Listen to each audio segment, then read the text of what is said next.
we felt confident then in what this property would appraise at.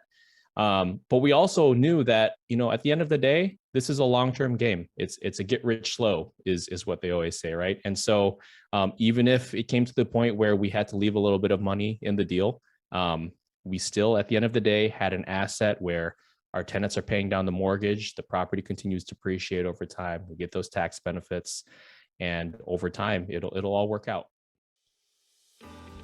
Welcome to the Plan B CRNA podcast. I'm your host, Bobby Jones, and I'm so excited that you're here. The Plan B CRNA podcast is the only show made specifically for nurse anesthetists who are exploring options outside of their traditional career paths. This is the place to expand your mind and your goals as we uncover new ways to produce side income together.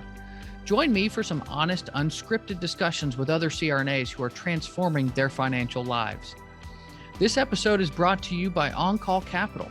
On-Call Capital is dedicated to educating CRNAs and other healthcare providers about investing outside of the traditional stock market. On-Call Capital also provides opportunities for you, yes, you, to create passive income and generational wealth while also lowering your taxable income through investments in the apartment and alternative investment spaces. If you haven't hit subscribe yet, make sure you do that right now so that you don't miss an episode. Thanks so much for joining me today. And now, on with the show. Welcome to another Provider Spotlight episode of the Plan B CRNA podcast. My guest today has utilized real estate to start producing more time freedom for his own family. Kris Toribio is a Chicago-based CRNA who began his real estate journey in the middle of his final year of anesthesia school. Over the next 20 months, he and his wife, Angela, built a $1.3 million real estate portfolio with none of their own money left in those deals. Kris is now the managing partner of Greystone Collaborative, a private equity firm geared toward helping others who are busy professionals earn back their time and build wealth through passive real estate investment opportunities. His hobbies include spending quality time with friends and family, traveling, trying new foods, and everything automotive. The exact opposite of me, I have to add, because I do not do cars. But anyway, it's great to have you on the show today, Kris. Thanks for joining me. Hey, Bobby, it's a pleasure to be on the show, and thanks so much for the opportunity. Yeah, man. So I guess you probably would not think too much of my 2004 Toyota Corolla, although it runs like a dream. There you go. That's all that matters. A to B, my friend. That's it. So, well, let's start off with that final year at anesthesia school. Most anesthesia students are completely consumed with school. So what was going through your mind at that time that you started looking into real estate as an option? Bobby, I'll take it a step back further and just kind of talk about actually why this all happened in the first place. Sure. I come from a household of first generation immigrants from the Philippines. And, we joke that we only have a choice of one of three fields, right? It's the medical field, the field of engineering, or accounting. Yeah. And so naturally, my brother went down the path of accounting and I chose the medical field. And that entire process of formal education took place over the span of 11 years, working towards that career goal of becoming CRNA. And I'm 32 right now, and that's about a third of my life training to become a CRNA. And in retrospect, when I think back as to why it's commonly encouraged to go down these paths, a lot of it, I think, is because it's perceived to be this low risk, and I put that in quotes, kind of low risk path to getting a job that would provide you with good benefits and a good salary. But in the process of going through CRNA school, I came to the realization that when you consider the true risk of taking this path, then what happens in the event when you get sick or you get injured or you're no longer able to work this job? And we see this all the time. I mean, we're in healthcare and, we unfortunately get to see these life-changing experiences for other individuals. And who's to say that can't happen to any of us? And so all those earnings you work so hard for to achieve can potentially suddenly just disappear from one single event. And that's when I realized also that if you want to earn more in this field, you either have to spend more time away from your family, you have to move to a place that you may not necessarily want to live, or even if you're a good negotiator or have a ton of skills and experience, that earning ability is 100% dependent on you coming in for work. And so that's when I actually realized the importance of accumulating multiple streams of income that are independent of the time that I spend. So in other words, I would no longer want to trade time for money, or at least it's disproportionate to the time that I'm spending. And now there's no longer a ceiling to the income and wealth that I'd be able to generate for my family. And I think that's kind of how it all got started. That's cool, man. That's fantastic that you realized that at such an early age and before anything really happened that could cause you to regret not thinking about that ahead of time. So yeah, I would definitely say Rich Dad Poor Dad was definitely a contributor to that, like many other real estate investors. yeah. At the same time, throughout all that stuff that was happening, my wife and I were newly engaged, and realizing like, oh boy, like I have another life that I'm going to be responsible for, and potentially more down the road if we are blessed to have kids. And I was like, I need to get my stuff in check. I need to learn more about this and how I can be the best provider that I can and be as present as I can. For sure. So you started thinking about real estate. What did that path look like when you started, and how has that evolved over the last few years? So the first goal that we had, obviously I was in the middle of CRNA school. So one, I was jobless, and two, I had very little time. At the time, I was lucky enough to get accepted into a program that was very close to where we grew up. So we were living at our parents' house at the time. And we were newly married now at that time, and we wanted to move out and find our own place. And we were reading about bigger pockets. We were reading about house hacking and potentially the BRRRR strategy, and recognized that one, we didn't have a lot of capital, so we had to figure out how to recycle as much of that capital as we could. And two, coming out of school with student loan debt, and also at the time not having any income, I needed to figure out a way to eliminate our housing expense. And so I felt that if we could incorporate both of those strategies on our first real estate investment, that would really kind of set the foundation for future opportunities to come. Very cool. So you started out and you were already thinking about potentially house hacking. You're in the Chicago area, right? Were you in that area at the time as well? We were in a suburb just north of Chicago. Okay. Yeah. So I'm not as familiar with that area. I would imagine there's a decent amount of multifamily in the Chicago area on a whole. What was it like looking for that? And what year was this? You guys were looking? So we started educating ourselves in 2017, right around the same time we started school. So like on the way to school, I would be listening to like podcasts and stuff related to real estate. I'd go to school. On my way home, I'd be listening to podcasts related to real estate or a book related to real estate, and I'd go home and study. And when it came to picking out an area as far as where we wanted to live, we knew, as you were saying, there's a plethora of 2 to 4 unit multifamilies located in Chicago. And by the time 2019 hit, one, we felt ready to take the plunge, but two, we decided to just take our step forward and try getting qualified. And luckily enough, my wife was able to qualify since I didn't have any job at the time. So we leveraged her ability to qualify for a property and picked our property based off of what that pre-approval was set for, which got us into a 2-unit property with a garden unit. Very cool. Very cool. And then the next 20 months had to have been pretty busy. What was that like? What process were you taking to build that real estate portfolio? Oh gosh. So we identified the property that we wanted to purchase in November of 2019. After a lot of back and forth between the seller, we finally closed in January of 2020. So if you think back to that time period in January 2020, it was right around the time where we were starting to hear some things about COVID coming around, but nobody was really taking it too seriously quite yet. And then, at the time, the property was fully occupied as well. So we spent the next few months, vacating the property in preparation for the rehab that were going to be taking place. And so when March 2020 came around, we were ready to hit the ground running. We're like, all right, let's start this rehab. Let's start demoing and breaking down walls. And then COVID shut everything down.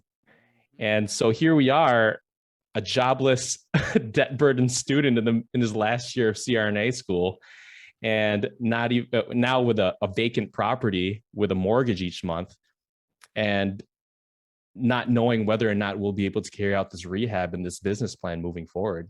And I specifically remember contacting the contractor. I was like, hey man, are you going to be able to go to Home Depot And luckily enough for us, contractors and construction was considered essential workers at the time. So we were able to kind of carry on with the business plan as intended. But Wow. that was definitely a stressful event, to say the least.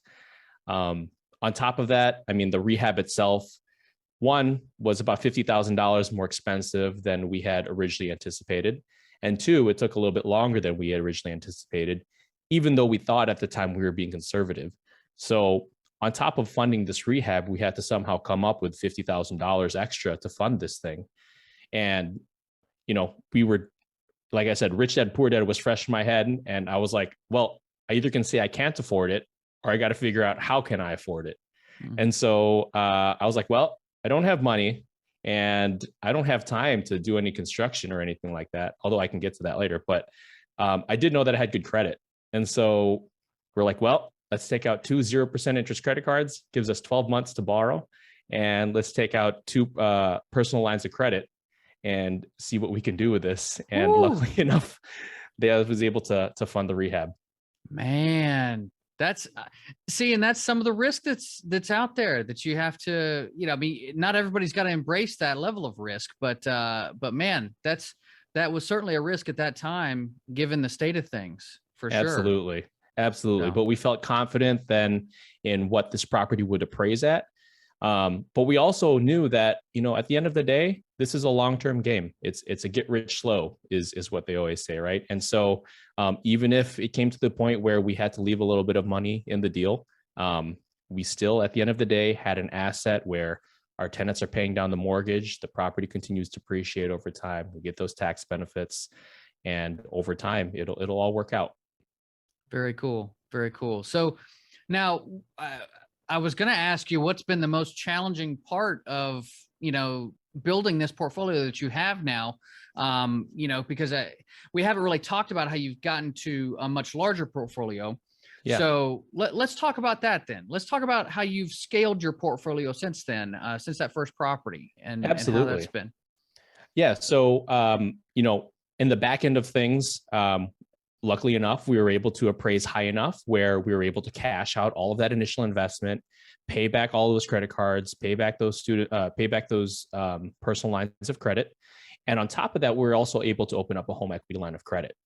So that home equity line of credit allowed us to fund the down payment and the rehab of the 4-unit that we closed last month. So, taking leverage and using other people's money, in this particular case, it's secured against the first property that we currently own. We were able to purchase an additional asset within a very short period of time and continue to supplement our income. Very cool. Very cool. So you've got 6 units then? 7 units. Or 7. 7 now. Okay, cool, man. Moving Absolutely. on up. That's nice. Yeah. I mean, one thing we did realize, though, I'll tell you, is that, when it comes to 2 to 4 unit properties, it's a lot of work. And at the end of it, you end up with not very many units at the end of it. So what we ended up doing was realizing that we need to put together a team. And that's how Greystone Collaborative came about. Was we understood that if you are able to purchase more properties alongside other people, as well as putting together an experienced team to take down these larger deals, one, you have the benefits of the economy of scale, but two, you can also acquire properties without necessarily having your personal financials dictate your buying power as much as the asset itself and the team that you have involved to manage that asset. Very cool. So when did you start Greystone, and how has it been building that team?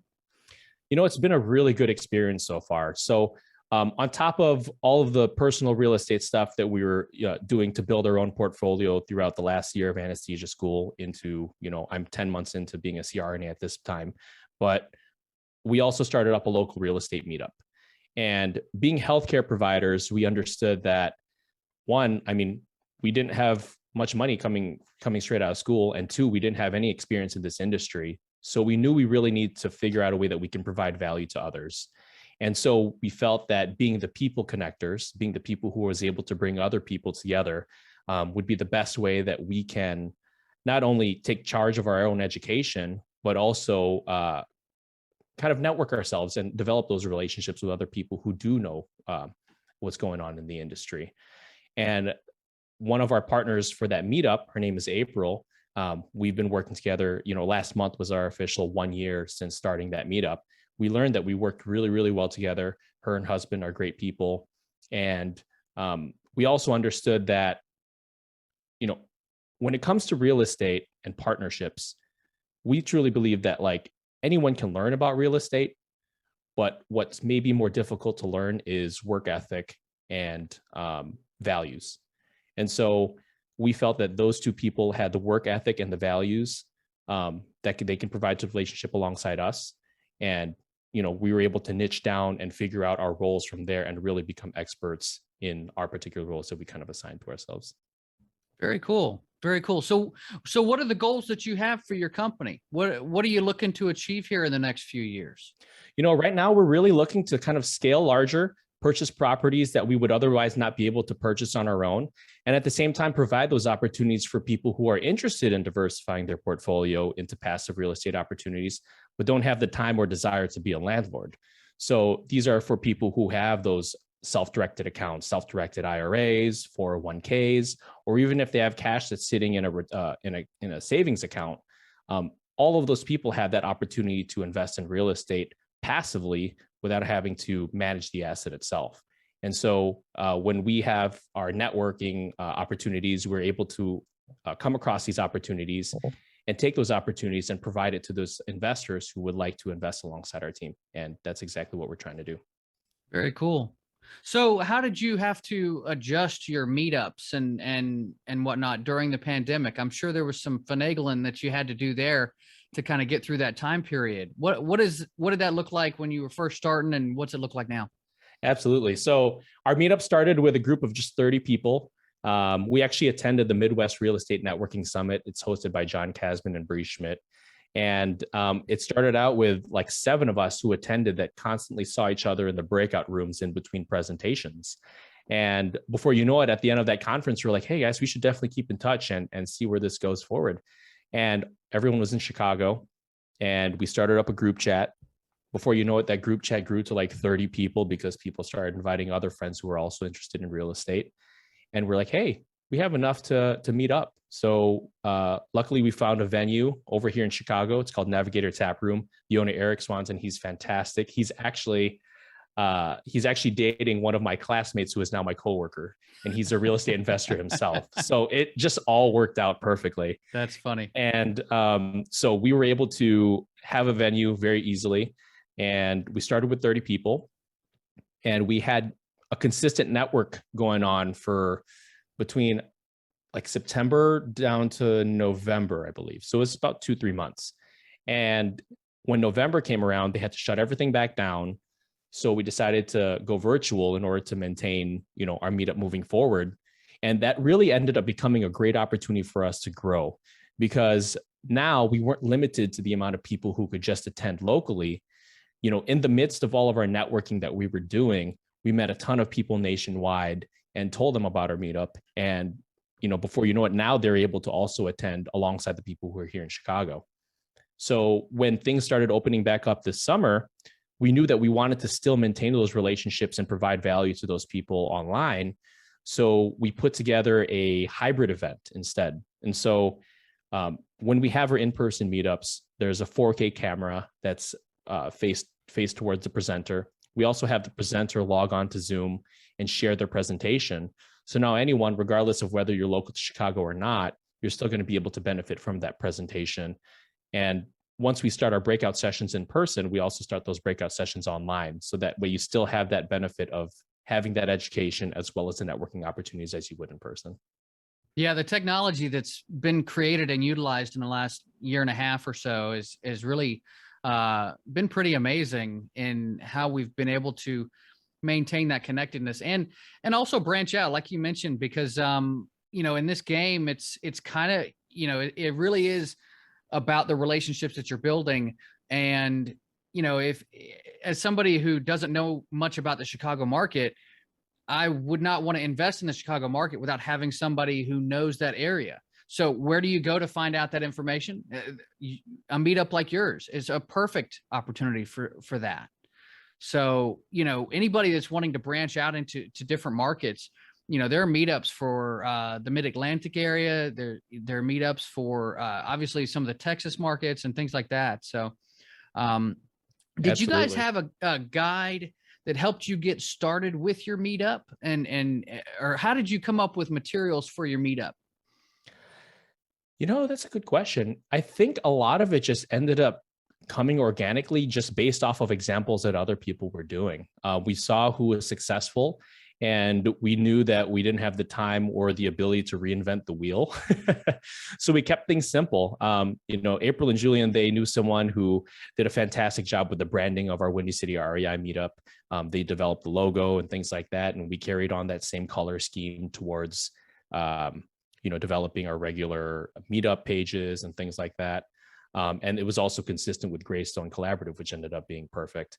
And I think that's really how we ended up doing it. Really, it was nothing too complicated. We just kept it simple and replicated, the success that other people have found in their meetups by doing what they were doing.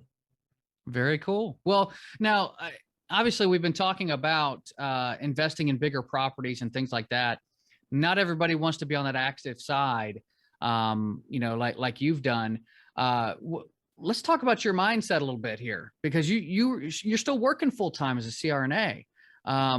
What's it look like a typical day for you? What are you fielded a bunch of phone calls in between cases? What's it look like doing all these networking activities and also carrying on a full-time anesthesia career? I'll tell you what, it's tough. And what usually it ends up looking like is I work 4 10-hour shifts per week. So I typically work anywhere from 7 to 5 p.m. on a work day. And I set my Calendly schedule for my availability after that, from anywhere from like 5:30 to like 9:30, 10 o'clock at night. And my networking with as many people as I can. So I try and attend meetups throughout the week. And also educating myself on ways that we can provide value to other people. But it came to the point where the day-to-day activities were stopping me from being able to do the things that would really generate more progress in our business. And, we sat down with our team, and what ended up happening was we're like, okay, let's do a brain dump. And what that brain dump was taking inventory of every single aspect of the business that we were responsible for, breaking those down into actionable steps that we have to take. And then from there, determining whether or not we can leverage those out to somebody else, whether those are things that we can maybe free up our time by hiring somebody else, or bringing somebody on board who has that knowledge and capability to do so. And the result of that was just this past week, hiring not 1, but 2 virtual assistants to help us continue to grow our business and help allow us to focus our time on the more higher, I guess, dollar per hour activities that we can do to generate more progress in this business. Very cool. I love that idea, because I could edit my own podcast, but I'm horrible at it. And it takes so much time for me to do things that somebody else could do much more quickly. And I can spend that time speaking with investors or, trying to network with other operators. So it makes so much more sense for me to not spend my time doing that, as opposed to doing the things that kind of feed my soul a little bit more, the things that I really enjoy and that are the biggest parts of my business that I get the pleasure from. So no, I love that idea. I love that idea. So moving back to the passive investors now, what kind of tips do you guys have for the folks that are looking for these passive investments? Obviously there's a deals flying around all over the country. What do you suggest for people when they're first looking into deals? I would say to definitely first educate yourself on what it is that you're getting into. I wouldn't suggest anybody to, jump into something that they have no understanding of. There's tons of resources out there. We have a free ebook that's on our website that kind of educates people on, the benefits of passive real estate investing. But on top of that, you can read books like The Hands-Off Investor, or watch things on YouTube. As far as, what is an apartment syndication, for instance, or what are the benefits of passive investing? What are the roles that you would have to take place, which really it's none at all. I mean, it genuinely is passively investing. But also understanding that, you have to vet out the team and understand like what kind of experience does this team have to offer?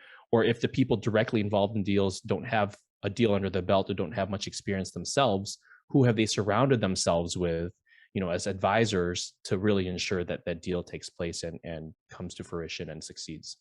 And that's kind of what we did. Yeah, absolutely. Absolutely. Well, Kris, it's been great having you today, man. How can folks get a hold of you to find out more information about you and your team? Absolutely. So you can find me on the various forms of social media, LinkedIn, Facebook, and Instagram. For our fellow colleagues and other busy professionals who would like to invest passively alongside our team, you can check out our website, Greystone Collaborative, at www.gscollab.com. You can also send me an email at kris@gscollab.com. You could attend our monthly meetup at Windy City REI. You can look that up on meetup.com or on Facebook. We meet on the last Sunday of every month at 2 p.m. Central Standard Time. It's free and open to investors of all experience levels. And again, what makes our meetup unique is that you don't have to be in Chicago to be able to attend. And I'm proud to say that, 1 year since its inception, we started out at 30 people at our first meetup. We're up to close to 350 people now on our Facebook group. And that's something we're definitely very proud of. And lastly, I just wanted to give a huge shout out to our team. My wife, Angela, who continues to push me and support me every day, our amazing partners, April and Julian at Greystone Collaborative, as well as our advisors, Jim Biggs with the GOB Network and David Monroe of the CCIM Institute, both of whom bring decades of knowledge and experience in industry to our team. So very happy to have all of those people, and there's no way we could do it without them. Awesome. Kris, thank you so much for being here today, man. This has been such a great conversation, and so it's so great to kind of get to know you a little bit better, seeing you around in the space and seeing the great things that you're doing. It's been great to sit down with you today. Likewise, Bobby. Thanks so again for the opportunity, and it's definitely been a pleasure. Absolutely. I really had fun getting to know Kris a little bit better today. You can tell that he's carefully focused on scaling his real estate business in the right way through building relationships. Now, I want to hone in on something that Kris alluded to in the conversation. He gave so much credit to other people throughout the show, and a big reason for that is the intrinsic way in which active real estate investing works. You can't really go at it alone. You need a team of people who you trust to grow alongside you. The only way to do that is by putting yourself out there on a regular and consistent basis. I often say that you are the sum of the 5 people that you spend the most time with. And it's obvious that Kris is spending his time with some truly wonderful people. That's a wrap for today's show. I'll see you next time on the Plan B CRNA podcast.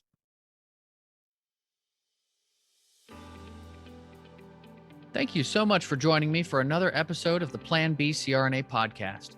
If you haven't already subscribed and reviewed the show, I'd be honored if you took the extra time. It really helps to expand our reach and get the word out about the show. If you're a CRNA who is interested in sharing your story on our podcast, I'd love to have you. Please email me at bobby@oncallinvestments.com for more information. This episode was brought to you by OnCall Capital. They are dedicated to helping providers like you develop passive income and generational wealth through investments in the apartment and alternative investment spaces.